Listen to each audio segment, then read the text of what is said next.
I have just 4 questions, and each panel member will have the opportunity to answer the question. And all of these are related to running a business or a professional organization. The first question I have is, we all know that it takes money to earn money. Whether it is startup capital for a new business or the expansion of an existing business, it all requires capital investment.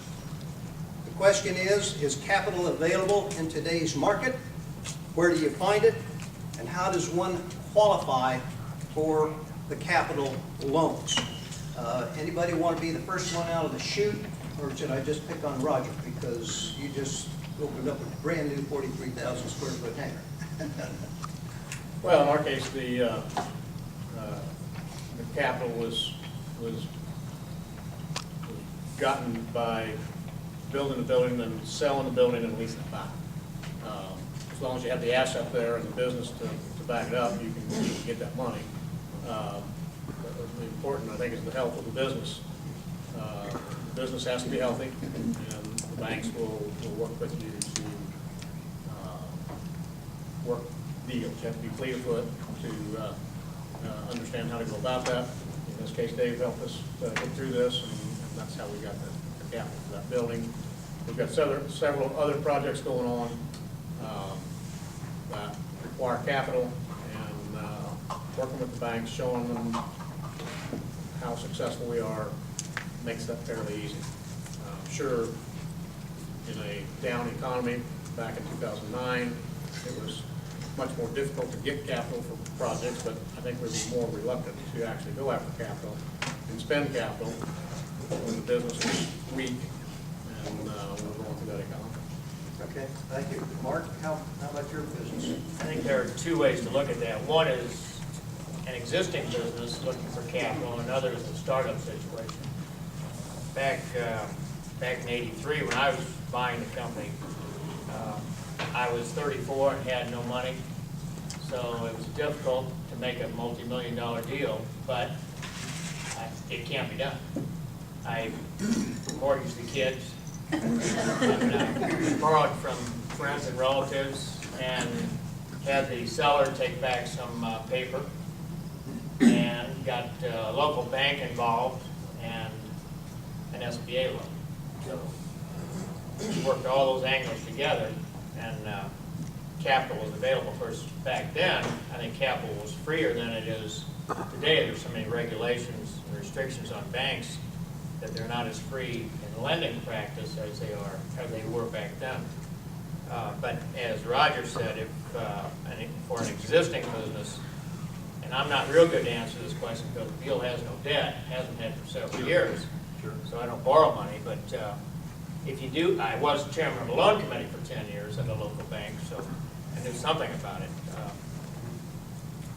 If you have a good history, an existing business, and a good business plan, then banks are willing to loan money. Okay, thank you. Dwight, in your operations? Well, we don't like to borrow money either, because they want it back. But we've always tried to cash flow as much as we can. We're very lucky in that our company's 57 years old. We've been lucky at that, but I know I've got a lot of friends that are bankers, and they're under so much government regulation now that they want them to loan money, but if they do, they get in trouble.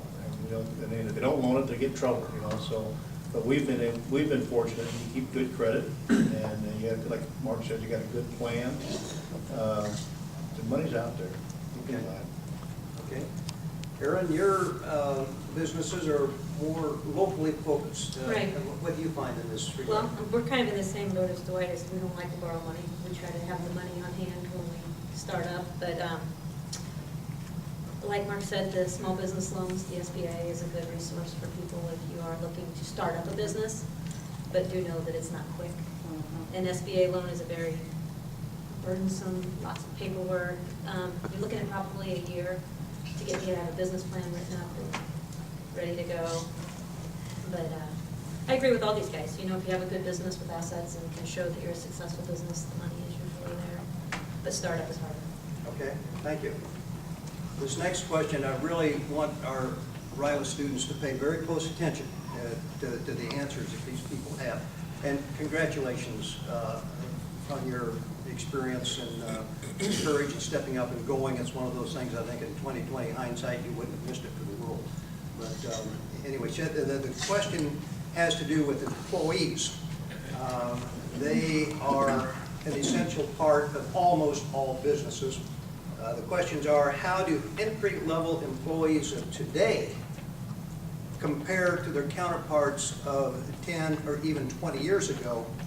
And the second part of the question, are today's schools producing graduates with the necessary knowledge, skills, and abilities that are needed to compete in today's job market?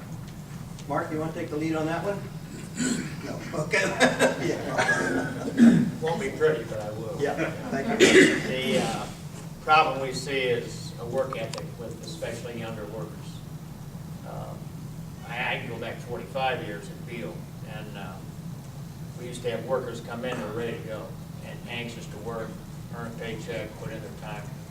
Today, there's a lot of absenteeism, a lot of tardiness.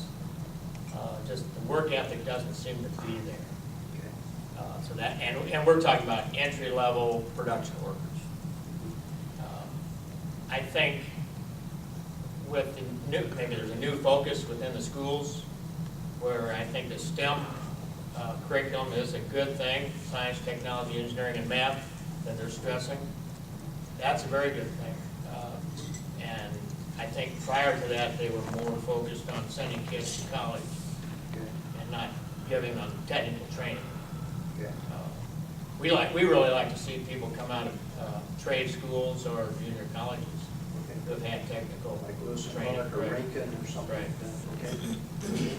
Very good. Dwight? I'm on the board of trustees for Lewis Park College, and we really charted in that our workforce training now. We've got several different career paths, if you look at welding, process engineering for the refineries, and not only the refineries, but chemical plants.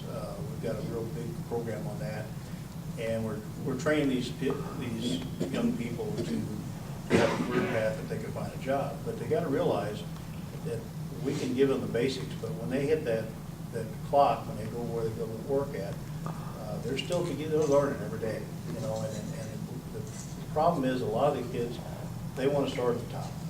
You know, hey, I got this diploma. Where's the top of the pile?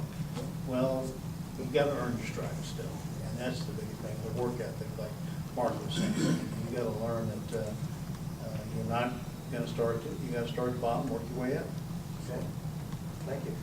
Erin? Same thing. I don't think it's lack of intelligence by any stretch. I think the schools are doing a good job educating the students. But what we find the breakdown is work ethic. You know, people are not accountable. They don't want to show up for work. If they get scheduled for a day they don't want to work, they quit. Because, you know, and the job that we're offering, a cook, a hostess, a busser, Sure. a server, they can leave our place and walk into the next restaurant and probably pick up a job. But there's not, they're very bright. Just ask them. I mean, if you don't believe me, they're very smart. They're very savvy with computers and technology. We rarely ever have to train anybody on any computer system. They can walk right in and pick it right up. But it's absolutely just, everybody wants to start at the top. Statement today that we can give you a job, it's your job to keep it. Okay. Okay. Rodger, your line of work has some very highly technical, specialized workers. Yeah, it's, you know, we can hire a mix typically of experience and entry-level people. But there's two things: aptitude, which you have to have, and attitude. You have those two things, then we're on board.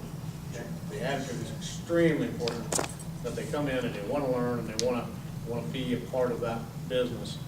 And when we find people like that, we can train them. Sure. We can give them the softer skills and the skills they need. They just have to have those two things. Wow. Really Okay. important.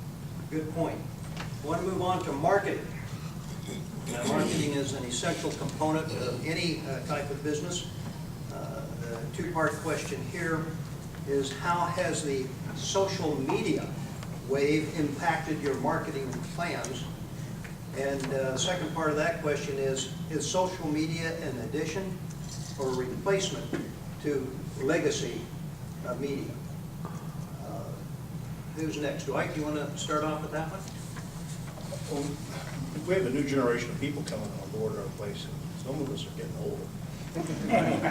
And, yeah, we used to hand in catalogs. Now you get this new generation of people, they put our catalogs online. They want to do everything online. My son is involved in business now. We have a Facebook page. I would have never thought we'd need a Facebook page, but you'd be surprised when people look at it. And the catalog online. So I think the social media is coming. But then we have the gruff old mechanics in the back of the shop. They want a paper catalog. So we still have to serve those people too. And it's both. It's coming. Okay.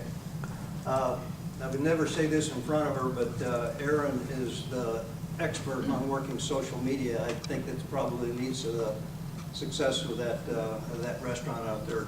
I've been impressed. What's your answer to those questions, Erin? I absolutely think that social media is the forefront. For us especially, I think it varies from business to business. For a restaurant, bar, for us, is it the replacement or an addition? It's almost a replacement for us. I would say we use it between Facebook, Twitter, and direct email. It's probably 99% of our marketing. We do very little with print media. We do a little bit of radio, a little bit of print. But for the most part, that's it. And the reason I like it so well is with our Facebook marketing, you can target directly who you want to hit. You know, you can boost your post. And, you know, if I'm doing a carry-out special, for example, this is just an example of what I did today. This morning, it was a carry-out special. It's a Feed the Family carry-out special. So do I really want to hit my retired crowd, you know, that they don't need dinner for 6? So when I went to boost the post, I picked just the 25 to 45 crowd in this city within 5 miles, you know, so you can absolutely target exactly who you're looking for. And the other reason it's been beneficial, especially at the airport, even over Tony's North, is we don't have any drive-by traffic. We don't even have a sign.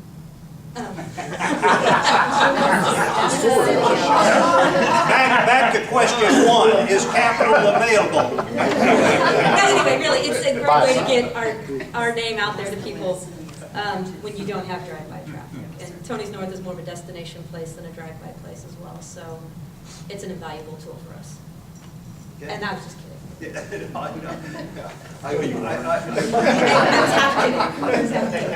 I noticed that driving to the driver's license station the other day. Yeah. Roger? Our approach is probably non-typical. We're extreme customer services is the way we approach our marketing. We entertain a lot. We make sure that the customer is extremely happy, and word of mouth is our biggest tool. We do some typical trade magazines and things like that, but we do off-site events with customers, and not that event every year grows, and I think that's probably more effective than the traditional marketing. Kind of back to here, I think the only thing you use print media for anymore is your menu. Yeah. Mark? Beall and CSI do not deal with the end user. So Okay. we deal with OEMs and distributors Okay. who, and our customers aren't into finding suppliers and so forth through the social media. So we have an internet site that we try to keep fresh, but we do print media and Okay. personal business. Okay. Social media isn't that important to us. Thank you. Thank you. The last question has to do with government. I've already heard some comments about government, whether it's federal, state, or local. Government pervades in just about everything that we do. So the two-part question here, how has government helped your business? And the counterpoise to that is, how has government interfered with your business? Erin, you want to be the lead-off person here? Sure. Help? I don't have any examples of how they have helped us.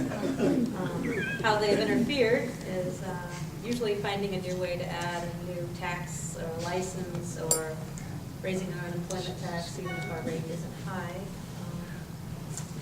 Examples being, you know, if we want to serve on the patio now, there's a new license for that. And so now you pay for that license, and you have to add a fence because the ordinance now states that. So basically, government's usually just cooking up a way to add another expense onto. We got a notice last year that if we were going to have live music on the patio, we would have to pay for the rights to that couldn't be free anymore. The state of Illinois has started doing liquor stakes as a way to generate revenue for the state of Illinois. So instead of just getting caught serving like an underage drinker, they get some underage drinkers and send them into your place directly. They managed to do this last year in Jerseyville. On that one, we had a wake going on for one of our regular customers. They had a family gathering afterwards, and the liquor commissioner sent in a couple people in the middle of that, and so our guard was somewhat down. So that cost, you know, it's $500 here, it's $500 there. Just that's our experience with how government interacts with our business. Okay. Roger, you've got to deal with FAA and the State Department and then me, so. Yeah. You know, actually, I think we're very, very highly regulated, but I would call that a positive, actually. And the reason it is because these airplanes are so safe that it really enhances our business more than anything. It encourages people to buy them because they are so safe. On the downside, you have things like the healthcare system that we have now that causes a lot of grief and constantly trying to work through those things. You know, it's 50-50. They help, they hurt. Okay, okay. So it's almost a marketing tool to say this meets FAA specs. Okay. Mark? Back in '83, when I was putting the deal together to buy the company, local and county government was very helpful. State and federal, not so much. And that's pretty much the trend through today. As Roger said, there are regulations that are good. And everybody needs some kind of regulation. But over-regulation, I think, is where we are now. And businesses just throttled by regulation. An example that I just heard about this week, our Tennessee plant had workers standing around looking at each other, waiting for steel to come in so we could work on it. Well, we were contacting the steel mill and the freight lines and all this, and what we understand is that due to additional regulations on truckers, a lot of these guys are going out of business. And there just aren't trucks available to move the product, enough trucks. So we were standing around looking at ourselves, trying to wait for steel to come in. That's over-regulation. Okay. And it's just very difficult to do business in the state of Illinois with the fiscal problems and additional taxes, while surrounding area states around us are reducing income taxes to create more revenue. Illinois is increasing taxes and getting less revenue, so they don't have that figured out yet. But it's true that a lot of businesses are leaving the state, and you can parallel it with if those of you are, just a couple of you are old as I am. I remember East St. Louis. It used to be a thriving community, and now it's next to nothing, and people have moved out for various reasons through the years. The tax rate in East St. Louis, property tax rate, is one of the highest, if not the highest in the state. That's because there's so few people and so many services that have to be divvied up. Same thing's happening in Illinois. As people and jobs are leaving the area, they're taxing us more and more. The U.S. has the highest corporate tax rate around the world. And we generate less revenue because of that. Also makes you wonder where all the money is going to. So, Dwight, you have experience in multiple states. What's your take on this? What do you find? Illinois is the toughest to work, do business in. Montana is probably one of the easiest companies, place to do business. As far as what the government's done for help our business, we do, because we're in the trucking business, they're highly regulated, and because we're in the hazardous material business, we're highly regulated, so there's always regulations in our, all the tanks that we work on, just like these airplanes, have testing and inspections have to be done, which is part of, that's our business, that's what we do. And now, how does government interfere with your business? It's the same thing. When we sell a new trailer, the federal government makes a whole lot more money on a trailer than we make. Everything we sell is subject to 12% federal excise tax. And that's a big chunk when you're selling $100,000 piece of equipment. The other thing is the regulations that we have to, there are some, don't make sense. Because we're a hazardous material business, we're subject to TSA rules. So every 4 years, me and my staff have to be fingerprinted. And I always thought, once you have a fingerprint, it's pretty much not going to change next year, but we have to go through a rigmarole, get TSA clearance every 4 years, just like we've never done it before. Time and money.